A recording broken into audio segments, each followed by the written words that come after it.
तुम्ही पाहत आहात MCN न्यूज मराठी। अकोट तालुक्यातील ग्राम पणज येथील पुरातन व जागृत देवस्थान म्हणून ओळखल्या जाणाऱ्या महालक्ष्मी माता यात्रेत सोमवारी हजारो भाविकांनी महाप्रसादाचा लाभ घेतला। बोर्डी नदीच्या काठावर महालक्ष्मी मंदिर व दीपमाळ असून दरवर्षी गौरी पूजनानिमित्त येथे भव्य यात्रेचे आयोजन करून गावकरी याचा लाभ घेत असतात। या यात्रेत परिसरातील हजारो भाविक मोठ्या भक्तिभावाने उपस्थित होतात। पंचक्रोशीतील हजारो भाविकांनी या ठिकाणी मोठ्या संख्येने उपस्थित राहून श्री महालक्ष्मीचे दर्शन व महाप्रसादाचा लाभ घेतला। यावेळी महालक्ष्मी मातेच्या जयघोषाने परिसर दुमदुमून गेला होता। यावर्षी भाविक भक्तांनी मोठ्या प्रमाणात दर्शनासाठी हजेरी लावली होती।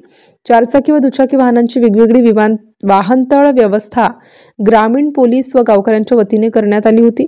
भाविकांनी शिस्तबद्ध रीतीने रांगेत उभे राहून मातेच्या दर्शनाचा व प्रसादाचा लाभ घेतला।